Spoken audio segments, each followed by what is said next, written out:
네, 안녕하세요. 두 번째 출연하게 된 노디언이라고 합니다. 이번에 다시 한 번 더 출연하게 된 것은 우리 박 소장께서 여러 가지 궁금한 점들 그리고 많은 분들이 공개한 부분들을 질문한 부분들이 있는데 그러한 부분들을 몇 가지 답해주기 위해서 다시 한 번 더 출연하게 되었습니다. 바로 어떤 질문들을 했고 어떤 그 질문에 대해서 간단하게 대답을 하는 시간을 갖도록 하겠습니다. 첫 번째 질문인데요. 주택관리사를 취득했으나 초보 소장의 부담감과 어려운 취업으로 기사나 격리로 취업을 하려는 분들도 많은데 어떻게 생각하나라는 질문입니다. 이 질문은 답변부터 드린다면 결코 좋은 생각이 아니다라고 먼저 말씀을 드리고 싶습니다. 그 이유는 물론 소장이 기사가 하는 일이나 아니면 격리가 하는 모든 일까지 다 알고 있다면 업무하는 데 부분에 있어서 훨씬 더 좋다라고 생각할 수도 있고 물론 좋을 수도 있습니다. 하지만 엄연하게 기사들이 하는 일이나 격리들이 하는 일과는 확연히 다른 부분들이 대부분이 다르기 때문에 차라리 그냥 처음부터 잘 모르지만 소장으로서의 업무를 하나하나 배워나간다는 생각으로 업무를 했으면 좋겠다라는 생각을 먼저 해봅니다. 기사는 주로 민원을 처리하는 업무를 하고 있고요. 격리는 주로 회계 업무를 하고 있기 때문에 물론 소장도 회계 업무를 할 줄 알면 좋은 점도 분명히 있습니다. 하지만 분명한 것은 주택관리사 소장의 주 업무는 회계 업무나 또한 기사의 민원 처리 업무가 아니다라는 것을 분명히 말씀드릴 수 있습니다. 그렇기 때문에 처음부터 차라리 소장을 하면서 하나씩 하나씩 배워나가는 것이 훨씬 더 장기적으로 좋겠다라고 말씀을 드릴 수 있습니다. 그리고 두 번째 질문인데요. 취업을 위한 팁이 있다면 면접 잘 보는 방법 등 이런 것들을 물어보셨는데요. 이렇게 저한테 이런 질문을 하게 된 이유는 저도 시설 경력이 총 4개월 정도 됩니다. 이번에 대리로 들어가게 되면서 총 5개월 정도 한 달 지금 지났으니까요. 5개월 정도 되게 되는데요.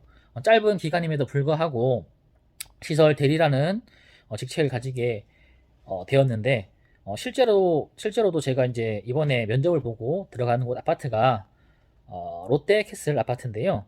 거기서도 들어가서 살펴보니까 한 10장 정도 넘는 부분들의 이력서를 받았더라고요. 그 중에서 이제 저를 뽑게 되었는데 가장 큰 이유는 아무래도 나이와 그리고 자격증이 아니었나라는 생각을 해볼 수 있습니다. 지금 현재 제가 43살이기 때문에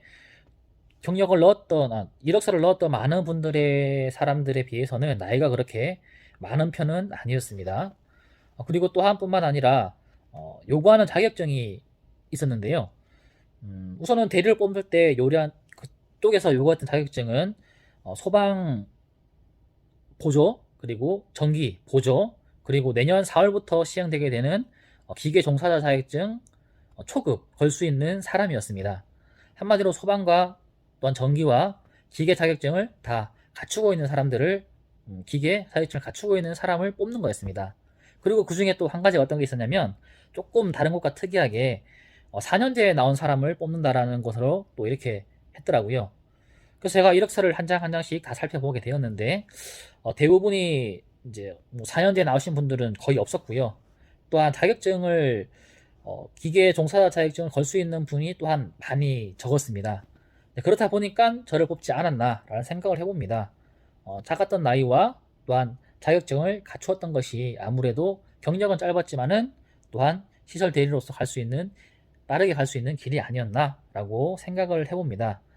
그리고 가장 중요한 것은 그것뿐만 아니라 그 당시에 어떤 이 관리사무소의 분위기가 아닌가라는 생각을 해봅니다.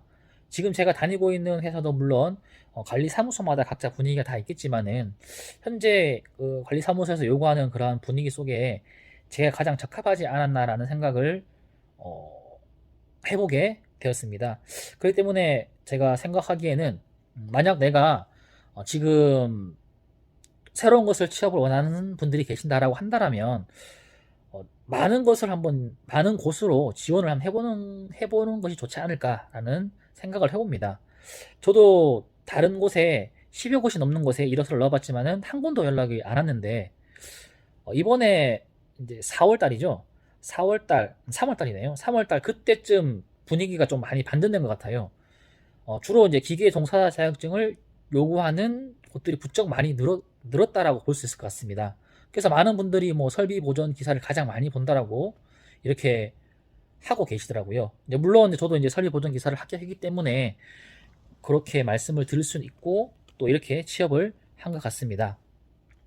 그래서 면접을 잘 보는 방법이 있다라고 한다면 그 당시에 저는 사실대로 모든 부분들을 다 얘기했던 것 같아요. 제가 경력이 없었던 부분, 또 제가 경력은 없지만은 그래도 눈치는 좋다, 센스는 있다, 뭐 그런 부분들, 그리고 또 저의 어떤 개인 사정 이런 부분들까지 사실대로 거짓 없이 솔직하게 다 얘기를 했습니다. 그렇다 보니까 어떤 그런 부분에서 좋은 플러스 점수를 주지 않았나 싶습니다. 그래서 이제 면접 보고 이제 돌아가는 길이었는데 버스 타러 이제 가고 있는 그 와중에 전화가 바로 왔어요. 전화가 바로 와서 인수인계를 받을 수 있냐고 바로 좀 1시간 정도. 그래서 바로 이제 그쪽 전 대리분과 한 1시간 정도 인수인계를 받고 3일, 4일 정도 휴식을 취한 후에 그 다음 주 월요일 날부터 바로 이렇게 출근을 하게 된 것 같습니다. 네, 그리고 세 번째 질문인데요. 면접 시 질문했던 부분과 답변은 어떻게 하셨나요? 잠깐 말씀드렸던 부분인데 질문은 특별한 그런 질문은 없었던 것 같습니다. 어떤 시설에 관련된 그런 질문은 없었고요. 그리고 그런 질문보다는 주로 어떤 일을 해왔는지에 대해서 물어보시더라고요. 어디서 어떤 일을 해왔는지, 그리고 전 직장에서 이제 시설 일을 하기 전에 전 직장에서 어떤 일을 했는지에 대해서 물어보고, 그리고 현재 가지고 있는 뭐 자격증에 대해서 물어보고, 또 자격증을 어떻게 땄는지에 대해서 물어보게 되고, 그런 부분들을 물어봤었고요. 그럴 때마다 거짓 없이 얘기했던 것 같습니다. 모르는 부분들은 내가 잘 모르겠다라고 얘기했었고, 또 이제 무엇인가 아파트를 나갔을 때에 나는 능동적으로 일을 찾아서 하는 사람을 좋다라고 얘기했을 때 이렇게 대답했던 것 같아요. 저는 사실 아직까지 경험이 부족해서 그런지는 몰라도 아파트를 나가서 순찰을 돌아도 무엇이 내가 해야 될 일인지 정확하게 잘 모르겠다. 모르지만은 어떤 일이 주어졌을 때 그 일에 대해서는 열심히 할 자신은 있다. 그런 식으로 얘기했던 것 같습니다. 또 그게 제 사실이었고요. 그렇게 솔직하게 얘기를 하다 보니까 그런 부분들이 좋게 어필되지 않았나라고 생각을 해봅니다. 네, 그리고 다음 질문으로 보면 대리로서 가까이에서 관리소장님을 보니 주택관리사 직업이 어떤가요? 라는 질문인데요. 이 질문은 그때그때마다 조금씩 바뀌는 것 같아요. 사실 제가 지금까지 총 3분의 이제 관리소장님을 보게 되었는데 첫 번째 뵀던 분은 2달을 봤고요. 두 번째 봤던 분은 1달을 봤습니다. 그리고 이제 세 번째 이제 관리소장님도 1달을 조금 넘게 보게 됐네요. 첫 번째 한 1600세대 정도 되시는 관리소장님 뵀을 때는 그냥 그런 생각이 들더라고요. 그냥 할만하구나. 이제 400만 원이 월급이 한 400만 원 초반대 정도 되는 월급을 받으시고요. 그런 월급을 받으시면서 저 정도 업무 강도는 괜찮겠다. 관리소장으로서 미래의 비전이 충분히 있겠다라고 생각을 갖게 됐고, 두 번째 이제 아파트를 갔을 때는 700세대 정도, 800세대가 안 되는 그런 세대의 아파트였습니다. 기억이 정확하게 잘 안 나네요, 지금. 네, 그 정도 되는 아파트였는데 월급은 어느 정도 받는지는 정확하게 잘 모르겠습니다, 그분은. 근데 두 번째 소장을 볼 때도 할만하겠구나라는 그런 생각을 하게 됐습니다. 네. 그리고 요번에 세 번째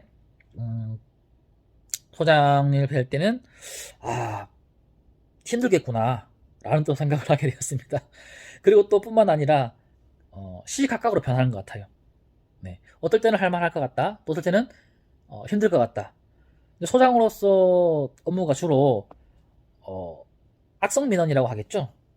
또 뭐 기사라든지 아니면 대리라든지 아니면 과장이 처리하지 못하는 그런 악성 민원에 대해서 민원인과 상담을 해야 되고 또 민원을 해결해 줘야 되고요.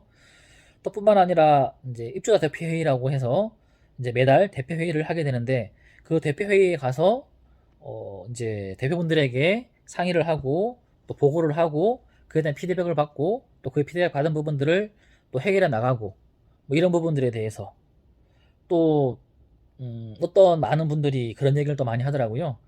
이제 관리소에서 일어나는 모든 아파트에서 일어나는 모든 일에 대해서는 소장이 무한 책임이다라는 그런 얘기를 많이 하듭니다. 그렇기 때문에 또 어떤 부분에서 굉장히 많은 스트레스를 받는 또 많은 책임이 있는 그러한 직책을 가진 분이 관리소장이 아닌가라고 생각이 듭니다. 그래서 한편으로는 할만하다, 또 한편으로는 힘들 것 같다, 그런 생각이 계속해서 바뀌는 것 같아요. 어쨌든 그거는 본인의 선택이 아닐까라고 생각을 해볼 수 있을 것 같습니다.